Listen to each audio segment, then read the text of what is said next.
ease of doing business. And I think Abhijeet will introduce himself on his own. And I think someone is seeing our shows on YouTube. So if you can mute it, it would be easy for us to or our viewers to listen everything.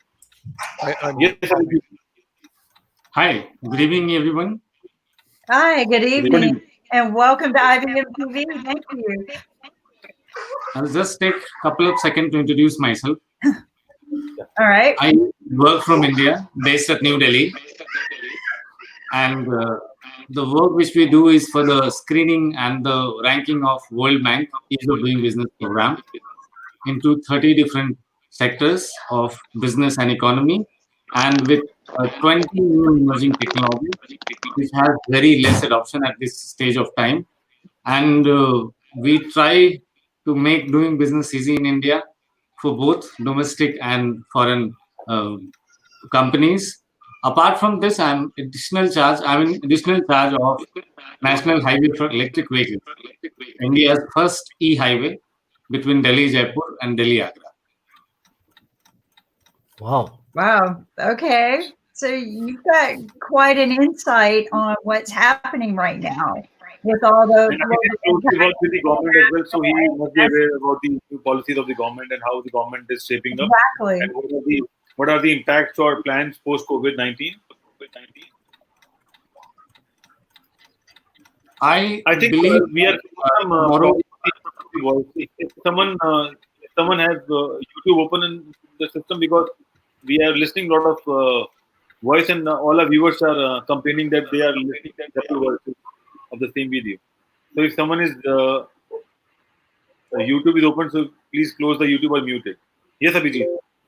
Yes, I believe tomorrow morning our Prime Minister is going to address the nation to talk about how long this nationwide lockdown is going to remain with us. And before this, our lockdown is not probably. I'm not talking on the position of authority or on behalf of ministry or on behalf of government. It's my personal opinion that lockdown in India would not open into one layer. It would open into different multi-layers, and I think from tomorrow onwards, the extension, and today ministries and government bodies who were under lockdown, they have resumed their offices with less manpower, less staff, and a couple of more services which are necessary for administrative point of view and for services from the government side point of view is expected to resume in a couple of more days. And then large corporates would be, I think, World Bank and WHO are jointly doing an exercise to provide a guideline how large corporates can screen their employees, how their buildings can be sealed, and how they're going to take people inside the building, and how they're going to interact or sit, or whatever new arrangement required for the possibility of no contamination or infection should go. So these guidelines will come up in a while, and then we'll be able to open the economy one by one in layers. And when you talk about the ease of doing business, so right now, do you think the situation of India in terms of doing business is at ease, or during the COVID-19, or how will you make it ease for people who want to invest in India post COVID-19? India was doing very good into ease of doing business when in 2014 PM Modi he took over as Prime Minister. India's ranking was at 142, the global World Bank ranking. Within 4 and 5 years, we have reached on 63rd global rank. And before this COVID-19 impact, we had a nationwide target to achieve 50th global World Bank rank. And in next 3 years, we were planning to achieve, and the aspiration was somewhere around to reach 25th rank globally. But now after this impact, I would not say that ranking would not remain there. The framework of ranking would remain there. World Bank ranking would remain. Or earlier also there were some indicator related to environment and related to climate over earth and the nature. But now I think emphasis will move more towards that, and world regulation about economic affairs and how are we going to promote and demotivate or discourage the activity and corporate activity is going to be somewhere in the framework of World Bank to rank a country which country is doing good and justice to its natural resources, to its environment and to climate. Okay. And what kind of suggestions or guidelines you would like to discuss with the government, maybe regarding the ease of doing business? Because situations would be different from what we used to have earlier, and now it will be difficult for everyone to invest and work it out post COVID. And also, we have Dr. Sadhu on the panel. So we would also like to understand that how we can medically plan things for, medical industry around the world and also in India in setting up their businesses, because we have been seeing news that people are going back from China and they wanted to establish new places for their industries and manufacturing hubs. So, is there anything coming on that part as well? If you look at the exercise of improving World Bank ranking of ease of doing business in India, it was a long exercise. It went more than 4 to 5 years. So in that exercise, when we reached to an extent, to a level where India was seen as a global attraction for investment after China, and immediately in the early stage when China was detected with this threat of coronavirus, lots of company and lots of news reports also came out saying that lots of companies across the globe who has their manufacturing and service base at China are planning to move their base from China to India. But after that, the spread went global and we all came into this impact. So things did not move ahead. But right now, after this pandemic situation, one thing is very clear and very straight to everyone across the globe that something terrible has happened. And to come out of that something terrible which has happened, we all need some sort of solution. And when I say some sort of solution, then the world has to move towards a country which has lived with the idea of living very close to the nature. Because at this stage of time, we are only left with two options. Either we have that Star Wars movie type of fantasies where we have oxygen chambers and we have mask and astronaut suits, and we literally take a conflict with the nature. Or the other option, which I believe is more sustainable, is to take a U-turn towards the nature. If we would not take this at this stage of time, we will not be able to survive. This might not be a wake-up call. COVID might be a last warning also. So looking at this, world is going to search for a country, and that country can only be somebody who live with the philosophy of living close to the nature. And I feel that it's our legacy. So we will be able to help and we'll be able to do better. Also, I think Tibet and countries who are close to Buddhism would be able to do it. Okay. So you bring And something that's Abhijeet. Go ahead. Yeah, Abhijeet. So someone would like to know Abhijeet, what is this is business in India. Can you elaborate a bit, because our viewers would like to know more about what we mean by ease of doing business. Ease of doing business. About ease of doing business, what we do is there are technologies which are good to climate, which are mostly taken care by and done by startups. And these startups face lots of difficulty when they try to bring that new innovation into general practice. It can be an IoT, it can be robotics, it can be a machine learning, 3D printing, or something like immersive media or man to computer. So these all technologies has very less footprint of paperwork or RFP or model RFP or the contracting or the bidding. In that scenario, for larger impact, for the larger scale up, it is very difficult for government organization as well as corporates to pick up that technology into wide mediums, into large scale and higher scale ups. We do prototypes and pilots for those technologies initially for 1 and 2 years, and then when the process of financing, insurance, purchase, lease, and scale up is decided, and it is into a shape where it can be commercialized very smoothly, we step out and we take another technology for commercialization. That is what we do, ease of doing business for technology, and this is being done into 30. If you wish to know more about it, you can log into easybusiness.in. Can you say that again, please? It is simple ease of doing business.in.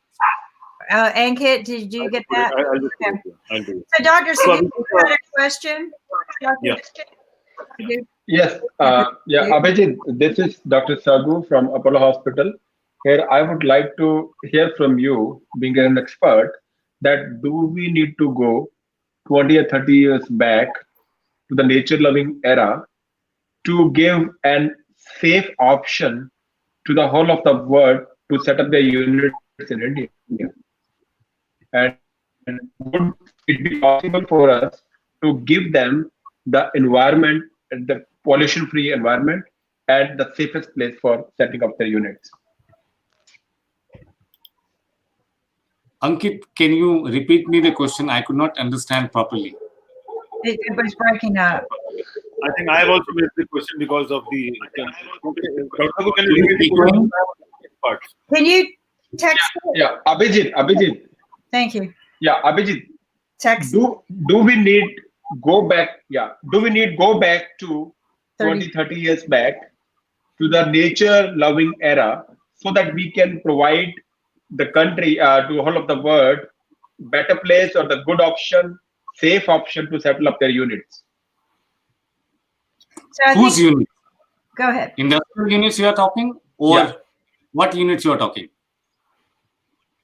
Yeah, nature-wise, all type of the units, whatever the investment they want. So basically, I think If you are not doing it has automatically happened, whether it is under willingness or threat. Even if we did not wanted to do it, it has happened, and everything as a standstill right now. When we are going to come back after this COVID lockdown, we have to very specifically and very pragmatically, we have to search and research and evaluate that which all services and activity of mankind we should allow again to happen, and which all thing we should stop here, there. If you would not do it, it would be ignorance, nothing else. The definition of economy and the affordability in economy was widely misunderstood. The resources which Europe had, which US had, and UK had, has not helped people. People are dying despite of having lots of wealth and money. So obviously, the definition or the meaning of development was widely misunderstood. We need to understand where we have gone wrong. And if you would not understand that at the same time, when COVID-19 is being seen as a threat for mankind, there was an earlier theory, you cannot forget that theory of global warming.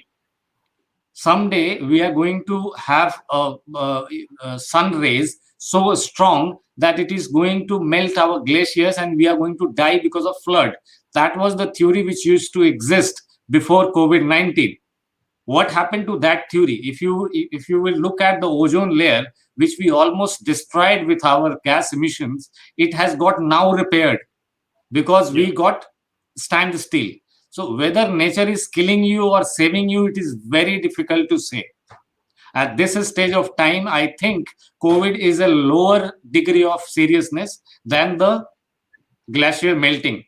At that stage of time, now you see lots of news report came who are saying that we damaged ozone layer to an extent where we could have died without a warning. And right now, because of this lockdown, Earth has managed to repair that layer, and we are again safe for, I don't know, 1,000 years again. I think So, I do think we should continue the lockdown situation around the world annually. Maybe once a year annually, or maybe once a week annually. That's what I want to do. I want to celebrate once a year. And we purge the earth. Yeah, we we can reset the world environment, and if we can do a lot of good things, not just staying at home, I think that would be best. Medicine for or what we can give back to the environment. And once a year.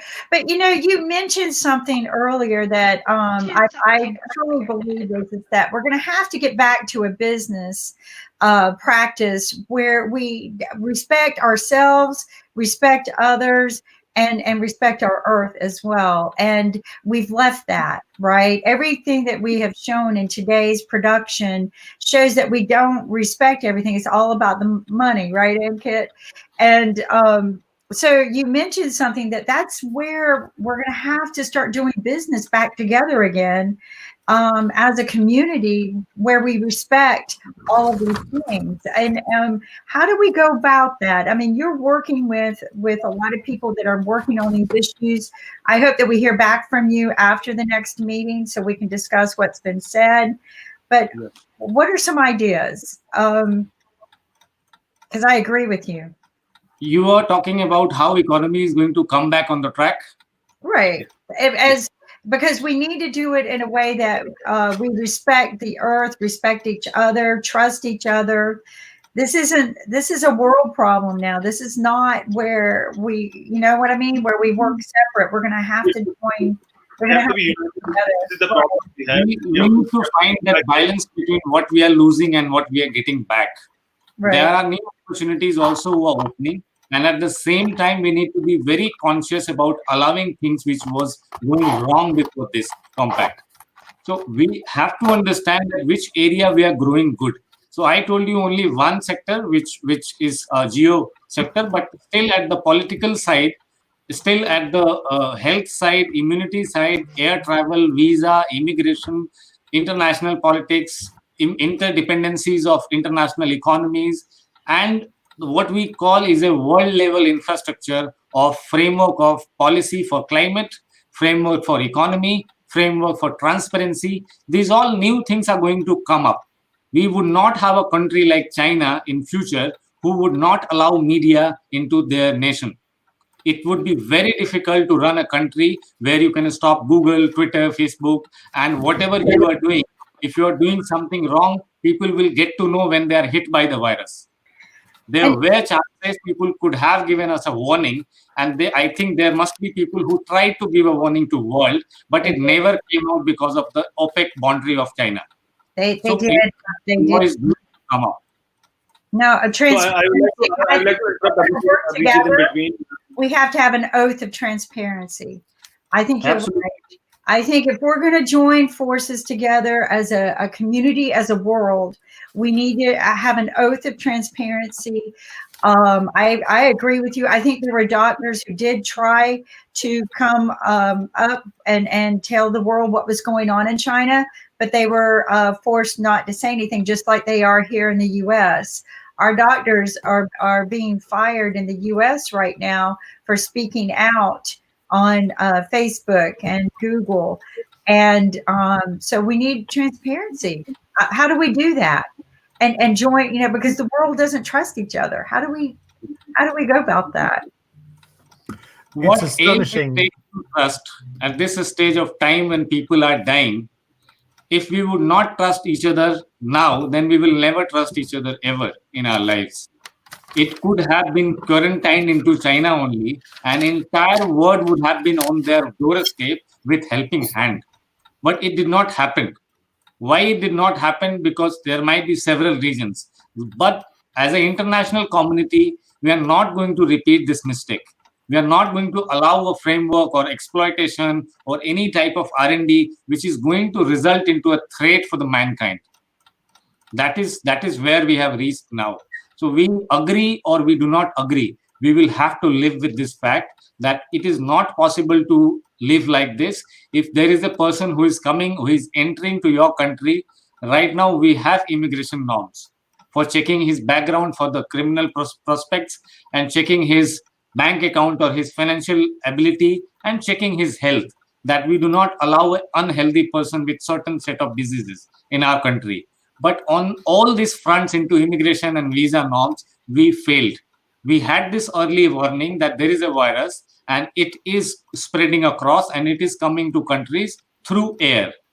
But we could not set up our machines, we could not set up our airports into that notion and that note that we can scan it and stop it there. So in coming time, we are going to be very diplomatic and we are going to agree on certain benchmarks that it is not going to below this. Does not matter you are this country or you are a citizen of some other country, you will have to agree to this. So Abhijeet, as you said that we have to control our borders and we have to control the airports and we have to control the traffic. I think it starts before the border. Before you get a visa, you should have a medical check. Yes, that's what I was about to say. I mean, it should start at the time of the visa, application, because we have to mark or protocol our way that we will identify and do the testing for maybe random test, whatever. I mean, we have to follow in different modes because see, these viruses can cause you at any point of time. It's not that if you are certified on day 1, you will have the same certification valid for day 14.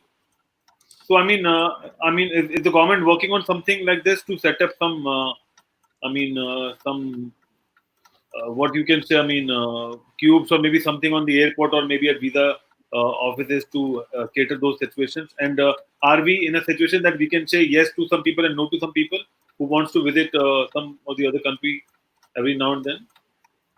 I think I'm not saying on behalf of government of India only or certain country, but Yeah. lots of airports has started doing installation of machines which would scan people if they have to restart.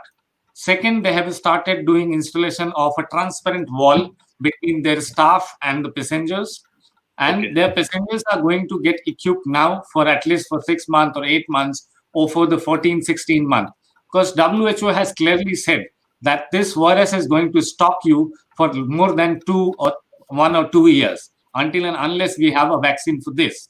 So we cannot stop economies till then. So we have to operate. What can happen at this stage of time, that expense of air travel may shoot up because very less people may be allowed inside an airport.